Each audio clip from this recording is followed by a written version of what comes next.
Good evening and welcome to Freedom is a Constant Struggle with your host and producer, Kidu Nyasha, and board hopping is Candy Guinea. And today's show, unfortunately, we don't have internet is down, and so we were going to have Bobby Rodrigo on Skype, but he'll have to call in and be just by phone because of the lack of internet. So the first part of our show will focus on the emergency in Puerto Rico with Bobby Rodrigo. And the second half, we'll be discussing the endless wars and the current high-stakes threat of war with North Korea with Paul Liem and Mike Wong. Bobby Rodrigo, radio producer and host of I Take Liberty with My Coffee, is a longtime legal professional, journalist, advocate, and activist. He is legal and operations director for Tax Revolution Institute and writes for many media outlets, including the Fifth Column and Anti-Media. He holds press credentials from various news organizations, including the Atlanta Press Club, Native American Journalists Association, Online News Association, National Association of Hispanic Journalists, and National Association of Black Journalists. Bobby is a member of numerous civil and human rights associations, including the National Association of Counsel for Children, American Constitution Society for Law and Policy, Capital Area Muslim Bar Association, and National Legal Aid Association.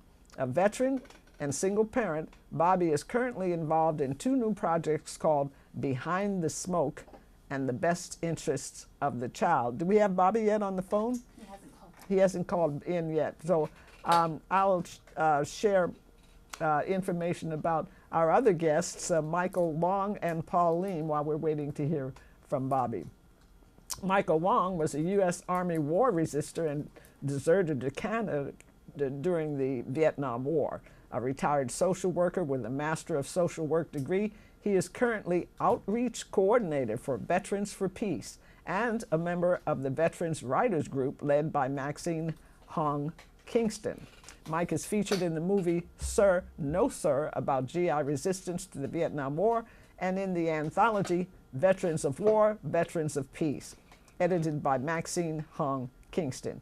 He's also on the executive committee of the Comfort Women Justice Coalition. Paul Liem has been active on Korean peninsular issues for 4 decades and has visited North Korea in 3 different decades. In the 1970s, he was a writer for the Korea Bulletin and editor of the Korea Commentary, both newsletters covering current events in North and South Korea. In the 1980s, Mr. Liem assisted in sending delegations of progressive religious leaders, including members of the National Council of Churches, to North Korea.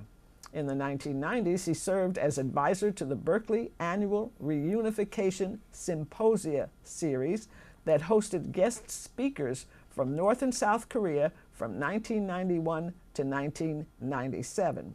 In 1992, Liem and other Korean American activists and artists organized a Korea American Arts Festival at the Oakland Museum, among other venues. And in 2004, he served on the Korean American Centennial Committee that curated a multimedia oral history exhibit with the Oakland Museum celebrating 100 years of Korean immigration to the U.S. Welcome, Paul Liem and Michael Wong. So glad to have you, and thank you for joining us. Thank you. So do you want to try to get, Just call him right now. yeah, why don't you just call him? And in the meantime, why don't I start off with you, Paul, and we'll talk a little bit about what's going on in North Korea. I think the situation is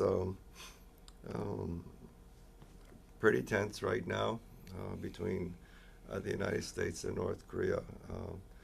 North Korea is the country in which the Korean War is something that they continue to live with every day.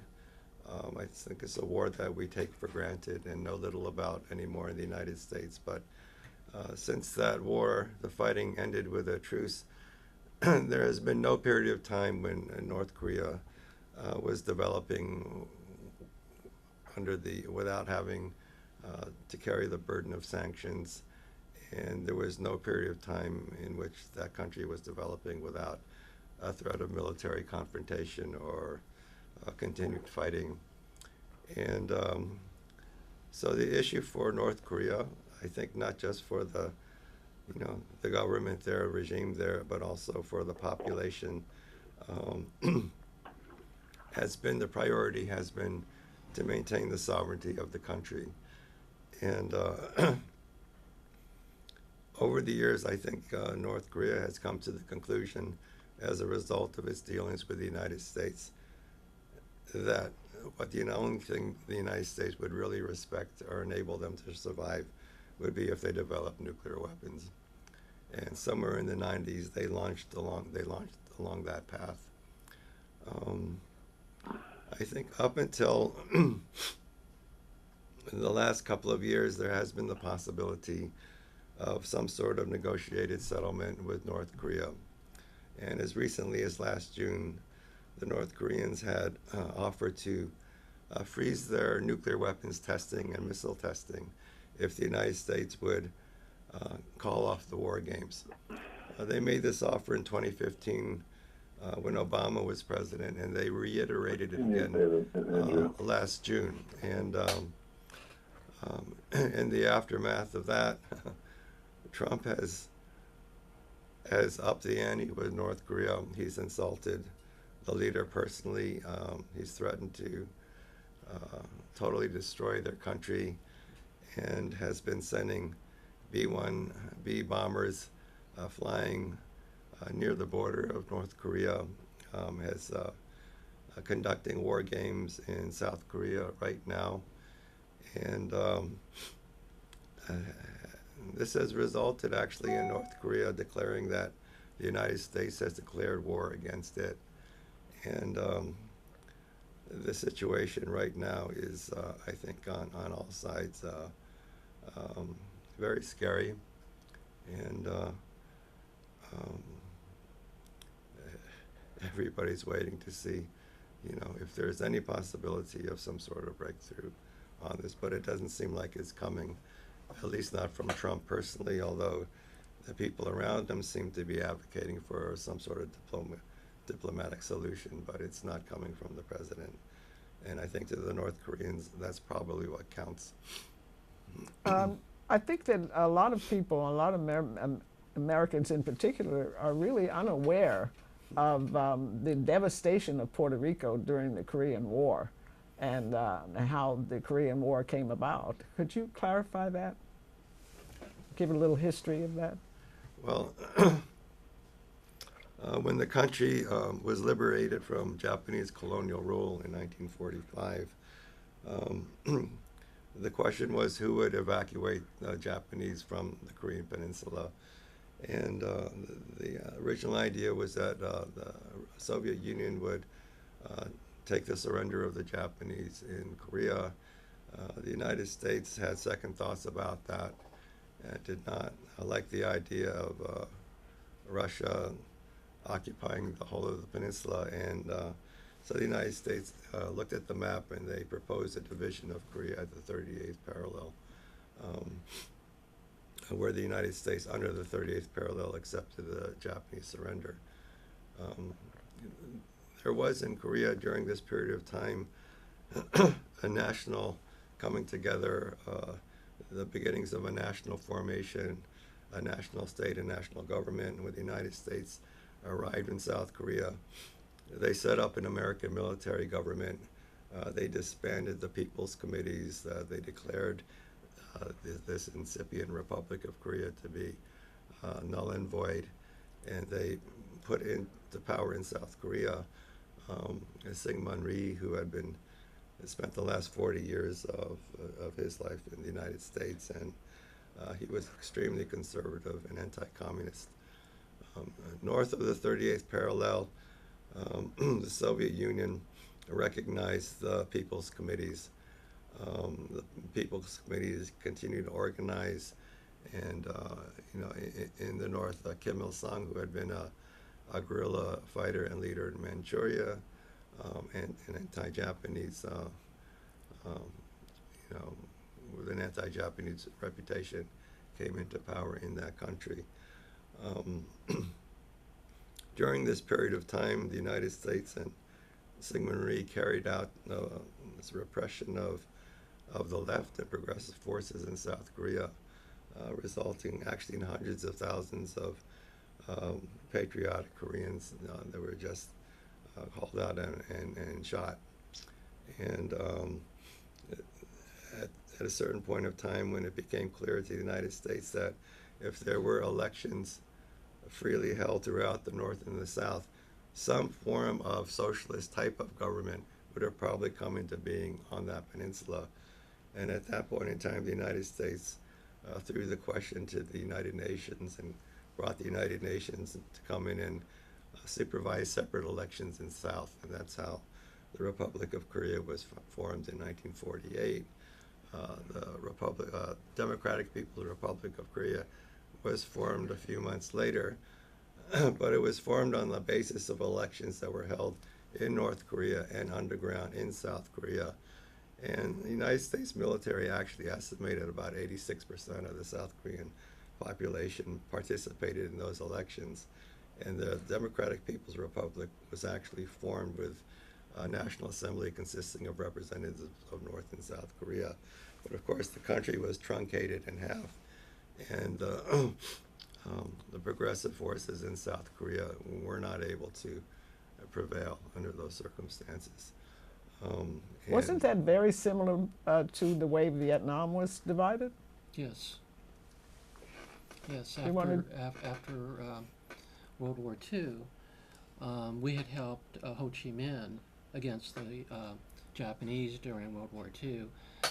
And then he went to France. He had been in France before as a student. He went back to France, told them that he wanted to have some form of greater independence from France. He still wanted to have some association, but he wanted a democracy in Vietnam. The French did not like that idea, so they ended up fighting a war to retake and recolonize all of Vietnam. They lost that war, and at the end of that war, there was a peace agreement in which the French agreed to move their troops out of the northern part of Vietnam into the southern part as a staging ground to leave Vietnam, and that there would be an internationally supervised free election throughout all of Vietnam to choose a new government. What happened was the United States stepped in, took over from the French in the South. The CIA formed a new government and declared it to be a new country called South Vietnam, and trained a military to protect that government, and created the South Vietnamese government and the South Vietnamese army. Ho Chi Minh did not want to fight another war. He attempted to negotiate. They would not negotiate. Things dragged on.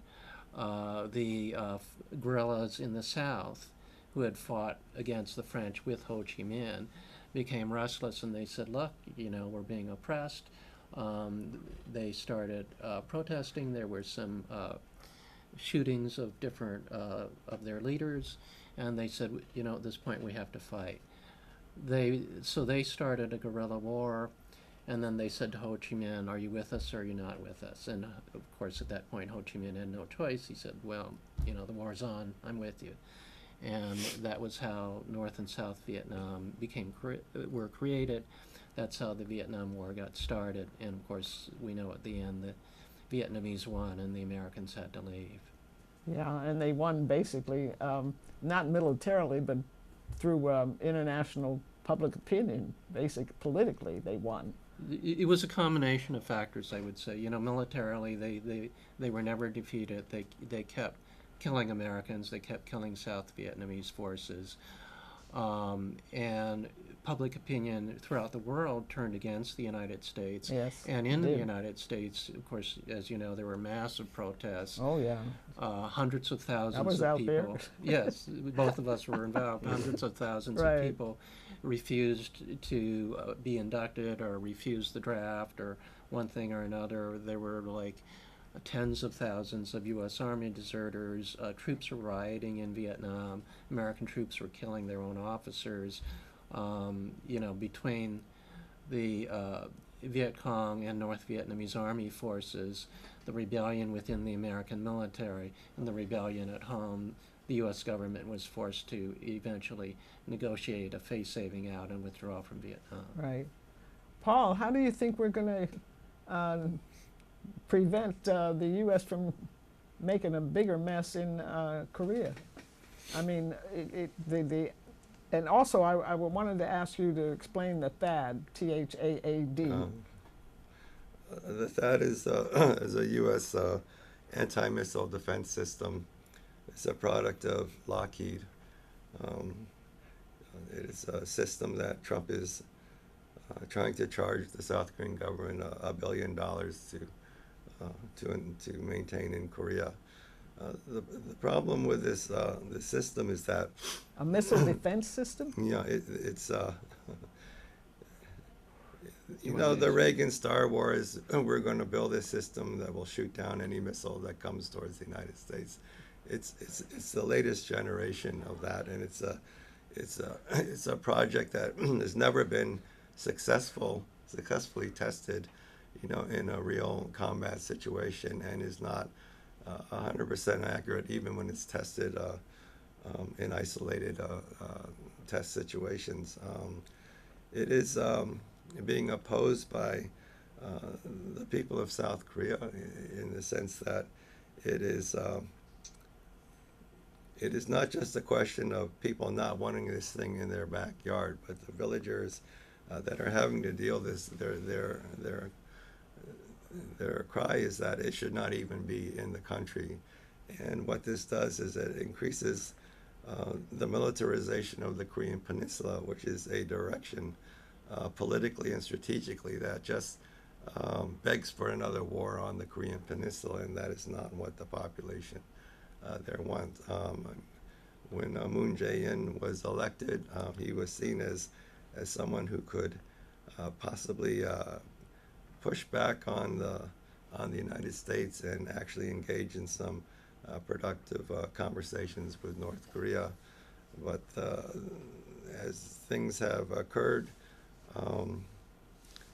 he's come under tremendous pressure to toe the line in South Korea, and he's not been able to actually, at least at this point, break away from the alliance with the United States in terms of this issue.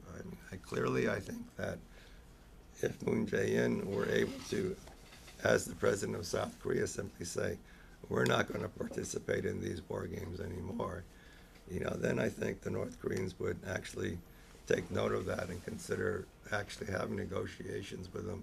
But as long as he's simply part of the U.S. alliance, and that alliance is being driven by the United States, and under that alliance, the South Korean armed forces would fall under the control of the U.S. military in times of war, then, from North Korea's point of view, that they really need to talk to the United States, because the United States is driving the situation. The problem right now is one where the North Koreans have really come to the conclusion that without nuclear weapons, that there is no way they would be able to sustain the sovereignty of their country. After Libya, they're not going to negotiate with the United States to give up their weapons. And certainly after Trump's recent pushback on the Iran deal, the Obama administration came upon that, certainly is not going to encourage anybody out there to. I know, because they can't trust. There's no credibility with the U.S. and they're destroying their credibility. It's all part of a larger picture. At the end of the Cold War, the conservatives, the right wing, the Republicans in Washington, came out with this idea of a new American century, that with the demise of the Soviet Union, America could be the lone superpower in the world, and they could dominate the world. So they set out on a project to prevent any other power from ever gaining the strength to challenge the United States again in the way that the Soviet Union did. So if you look at what we've done since the end of the Cold War, we've absorbed one former Warsaw Pact nation after another into NATO. We're pushing up against the borders of Russia. That's part of what the whole Ukraine issue is about. And we've one by one taken down governments in the Middle East that would have been capable of standing up to the Americans. Now we're also pushing against China. We're trying to squeeze China in the South China Sea, and we're trying to squeeze China through the Korean Peninsula. The THAAD anti-missile system has a radar that can project all the way into China. So it's not just With the THAAD. the THAAD. It's a high, it's terminal high altitude area defense. There's something. two A's. Yeah. Area something else. Anyway, its radar is capable of penetrating into China, which means that they could detect any missile launch from China towards the United States. This is part of their Asian pivot. It's part of the Asian pivot. And so what that means is that it, in theory, gives the United States first strike capability, that we could strike first against China and be warned if China tries to fire back. The problem with that is that's only theoretical. In practice, we probably could detect their missile launches. What we can't do is really shoot them down because, as Paul already explained, the THAAD missile system just isn't reliable. It's never been tested in combat. It's only been tested under very controlled circumstances that are not realistic, and even then it's proven to be unreliable. So in other words, what we're doing is, in attempting to gain nuclear dominance over China and also by over Russia in the European theater, we're using a technology which is very unreliable and destabilizes the whole MAD theory of mutual assured destruction, which kept us out of nuclear war during the Cold War. So by destabilizing that and trying to gain dominance, we're increasing dramatically the risk of nuclear war, either by accident or by miscalculation or by stupidity on the part of Donald Trump. I know, and that's And real if there is a scary. nuclear war, the amount of tonnage that it would take to wipe out either China or Russia, even if they did not fire back, would be enough to trigger nuclear winter, which would destroy all human life on Earth. So, in other words, we cannot win a nuclear war. Even if the other side did absolutely nothing, all life on Earth would be destroyed by nuclear winter. So, they're following a Doomsday scenario. yeah, they're following a doomsday scenario. They are so obsessed with dominating the world Yeah, the that they empire. can't see that A, it's not achievable, and B, it's suicidal. Absolutely. Our guest is, you know what, the internet is back on. Oh, was it? I can tell because I've been getting beeps on my thing. So I was thinking maybe we could do our segue and have him on Skype if he's still available to go on Skype, and we can do it as planned, only he'll be the second part of the show instead of the first part. Can we do that? We could, but I'm not getting any internet. You're not? Currently.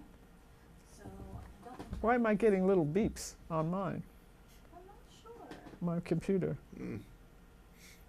Well, folks, this is live. This is definitely live, but we're still trying to, hopefully going to get Bobby Rodrigo via Skype. We're going to try. If he's on, he was on the phone. Oh yeah, see, email came in 5:07. Okay, let me check. I heard the little beeps. Oh, yeah. Yeah, Looks like it might be okay. on. Okay. let me try. Okay. So I'll continue to wind up with wind down with you. I want Okay. Sure. and we'll see if we can get him on the second part of the show, and Yeah. hopefully we can regroup that Okay. way. Sure. So, let me see. I think I had another question I wanted to ask. If I can find it. Oh boy, that's not it. That's not it. It does seem, though, the public opinion is moving in the direction of actually not only negotiating with North Korea, but also, at least at this point in time, acknowledging probably North Korea is not going to give up its nuclear weapons, and actually coming to some sort of understanding with North Korea that might result in a freeze, but not necessarily as the demand has historically been that that North Korea would have to completely give up all its nuclear weapons and submit to inspections and all this sort of thing. That seems to be the direction of the thinking on this issue.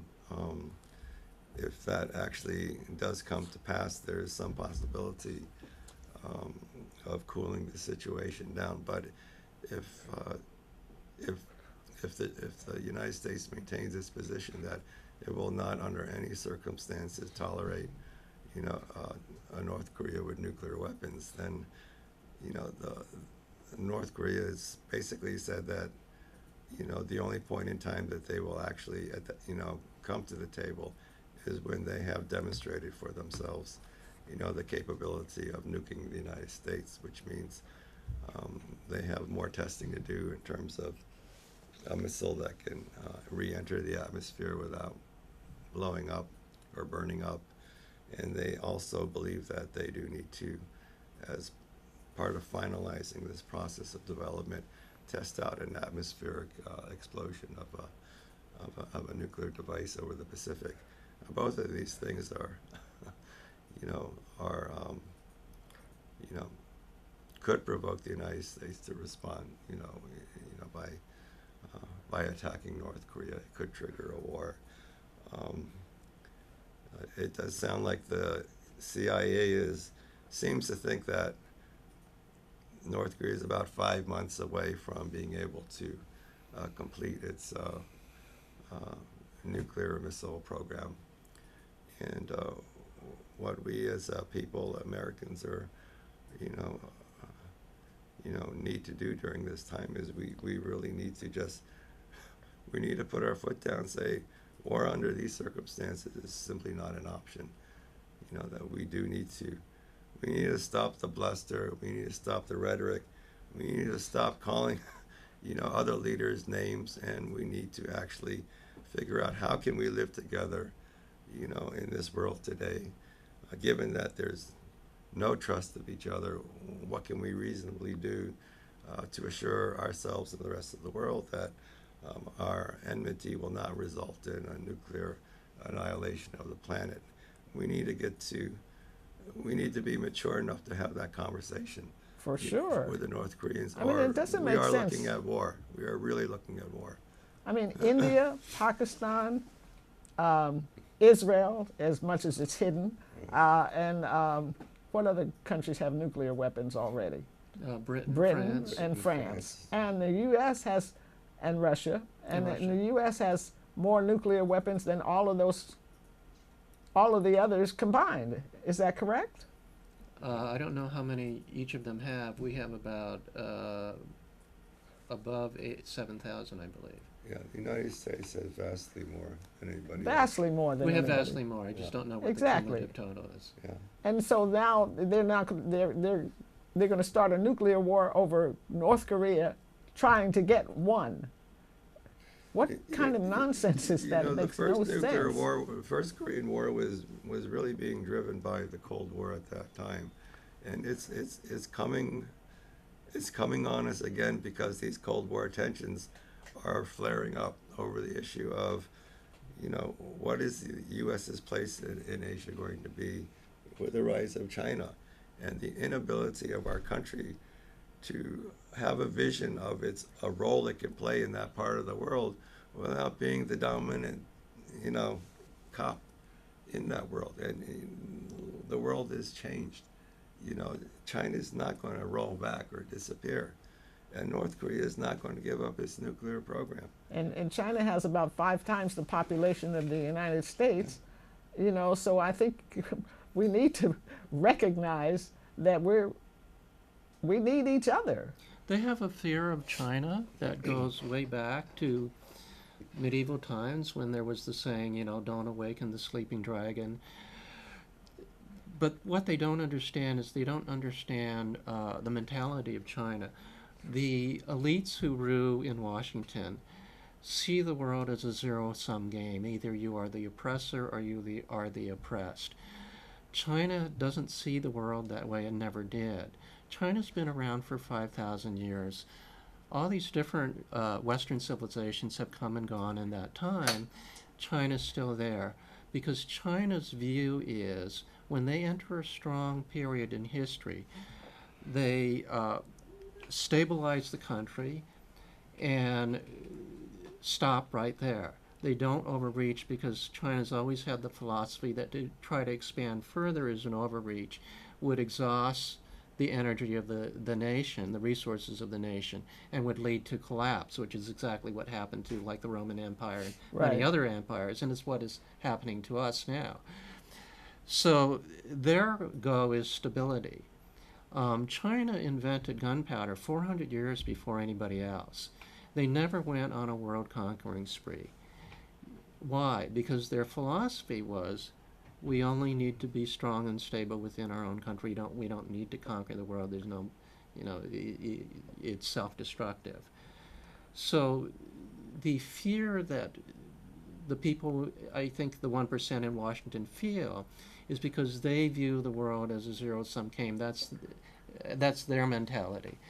What they don't understand is that's not the Chinese mentality. Right, and the Chinese are not interested in becoming imperialists. Yeah, they're not interested in conquering the world. They had a chance when they had gunpowder for 400 years and nobody else did. They didn't take it. Well, Michael Wong and Paul Liem, I want to thank you very much. We're going to take a segue, little glimpse at what's going on in Puerto Rico, and invite. The computer's working, so we're going to have Paul Rodrigo come on via Skype. Great. So I want to thank you both very, very much for joining us today and being flexible with the time. Thank you. I appreciate it. Okay, thank you. Thank you very much. Okay, we're going to put this. You want to put that on now? Yeah. Yeah, great.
Okay, we're having one glitch after another. We couldn't get the sound to come on, and now we've got to try to get Bobby Rodrigo on Skype. And ordinarily we would have this all set up before we came on the air, but the internet wasn't working, and so Here we go. Finally. Yeah, okay. So Again, we have to figure out the sound situation. hopefully we're working on it, try to get the sound right. So Bobby, can you hear me yet? No, not yet. Okay, well, in a minute we should have it hooked up, folks. In the meantime,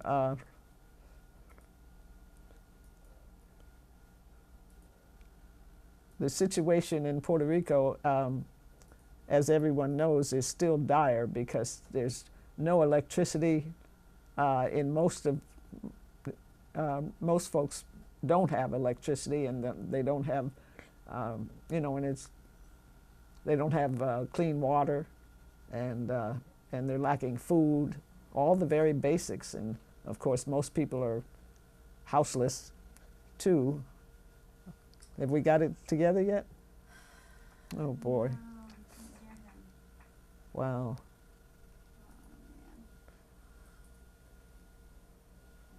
Oh, Oh, nothing like technical glitches.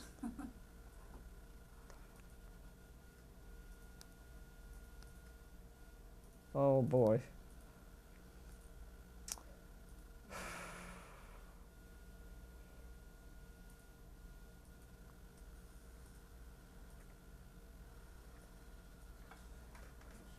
Well, I guess we could try calling him again. you want to try that? Yeah, Okay. sorry. All right.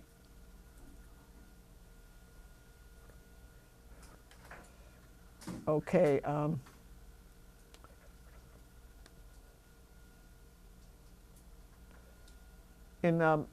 While she's calling him, I'm going to give you a little information that I wanted to share with you while the veterans were here. Yeah, we're having technical issues. with our Paul and computer. Mike.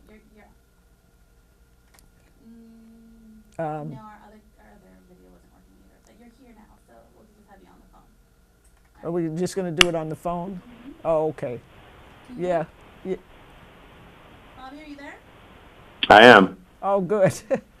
Oh, my goodness. I'm so sorry about all these glitches. That's okay. Yeah, what can you do? You know, stuff happens. Can't say that word on the air, though. Yeah, there is that. Bobby, So I've already introduced you earlier, but for our listeners, our viewers who may have just tuned in, will you tell us a little bit more about yourself? I know you're a producer and radio host of I Take Liberty with My Coffee. Tell us a little bit about your program. Well, it's I started it. My first foray into talk radio, political talk radio of any kind. My previous experience in the radio field is strictly entertainment, news, but back in 2008, 9, 10, that when we really got divisive at a new level and really got into the dynamics of corporate media, not necessarily telling the truth, but telling the agenda as opposed to just reporting the news. And then the political climate went crazy.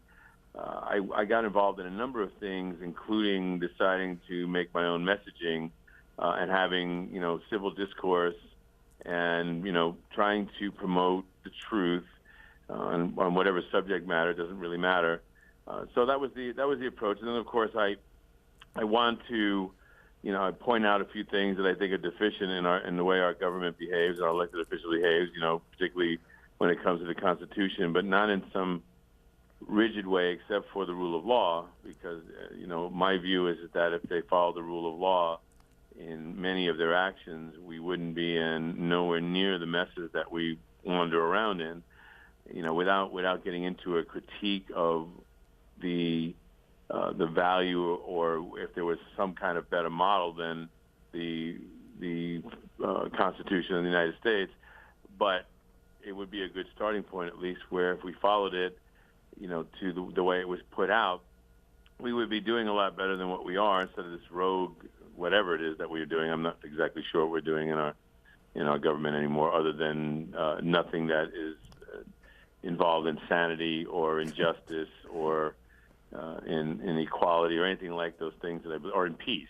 I heard you guys having a very interesting discussion earlier relative to the climate in North Korea and history and the history of war, et cetera. I mean, my first advocacy is peace always. Absolutely. And that's something else that I also promote as far as my radio show is concerned. And then I'm a liberty guy as far as personal liberty. I'm also an anti-party guy. I am anti-partisan, not nonpartisan. I pretty much hate everybody in Washington and in our political climate. And when I say hate, I mean because if you're going to take an oath and if you're going to have civil service, you're supposed to follow it. You're supposed to have some integrity, and we don't have that going on. So that's just a broad stroke of where I come from as far as the radio is concerned. Well, it sounds like we're kindred spirits, Bobby. And well, I have to tell you, being introduced to you is an honor. I have to tell you, I do know who you are and what your history is, and I'm happy to know you, and I'm really pleased that our mutual colleague and friend Ella Goldfield happened to, put us together. It's long overdue. I we've been appreciate advocates it. Yeah. for a long time, and it's long overdue, I think. All right. Well, thank you. I'm so glad you joined us. Now let's talk about Puerto Rico. How much time you got? We have. Let's see. We have about 10 more minutes. Oh, not long enough. But yes, let's talk about Puerto Rico. Yeah, the time really got messed up. Oh, what I meant by that is we could talk about it for a week and we'd just be shaking our heads and going to the next line. Like anything else, there's so much going on. It's crazy. Right. Well, one of the things that really concerns me, of course, I'm an elder and I'm disabled, and I can just imagine what's going on with elderly disabled folks with no electricity and no clean water and barely any food. We're the most vulnerable, and of course, people who depend on dialysis and on respiratory tools and catheters and all. I mean, not catheters. You know what I mean? Cardiac equipment. Dialysis. Dialysis is the word I was trying to come up with. Mm-hmm, mm-hmm. They're dying, and of course, the Orange Nightmare has been comparing them to Katrina, but there's no comparison here, really. Will you talk about that, Bobby? Yeah, and I'll start with, it's irrelevant, any comparison of death. It's death. When people are dying, people are dying. It doesn't matter Exactly. if it's 1 or 100. It's like, my approach to disaster response is I'm trying to preserve life, essentially. Exactly. And I don't sit there and go, well, I hope I preserve more life than I did in Katrina, or vice versa. It's an absurd discussion. It's amazing that people are having it, I guess, Exactly. on any level, to me. But as far as the Orange Man,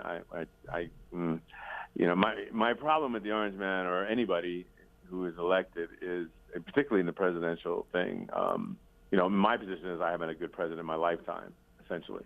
And the issue I have with our current president isn't so much about his behavior, but it is about the power that he has under his control that has been moved to the executive branch by the legislative and by the court.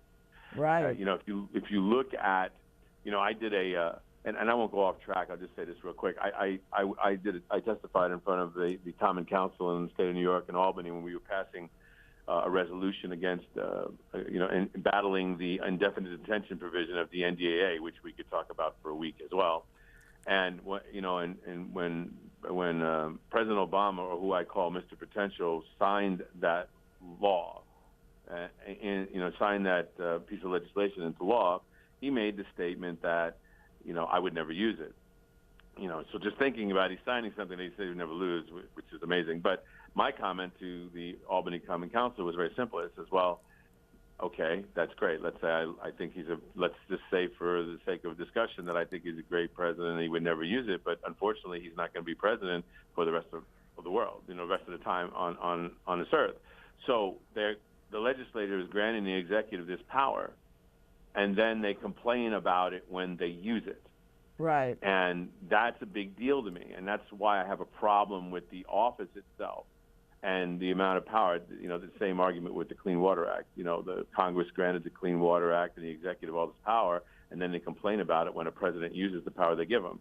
So it's all politics to me. So in focusing on Puerto Rico, the